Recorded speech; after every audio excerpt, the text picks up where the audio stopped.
И да, еще. Внутри Башкортостана есть русские, перемешанные, метисы и так далее. Им тоже слово. Короче, у них будет выбор такой. Если они захотят, блядь, поедут нахуй, как Алсынов сказал, к путинистам своим, блядь, в Московию нахуй поедете, туда жить нахуй, если не нравится у нас. А так вас нахуй никто не будет трогать. Не боитесь нахуй. Резать вас никто не будет нахуй.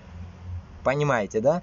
Поэтому нахуй вы выбирайте, блядь, с путинистом нахуй жить, рабом быть, блядь. Или, блядь, в свободном Башкортостане и Татарстане жить. Вот это ваш выбор будет, блядь. Или сдохнуть нахуй рабами с Путинами, блядь, ебучими. Или жить у нас свободной нахуй республике, где не будет нахуй вашей фашистской системы нахуй, которая мочит сейчас Украину и так далее. Вот теперь понимаете, я надеюсь, блядь, пидорасня.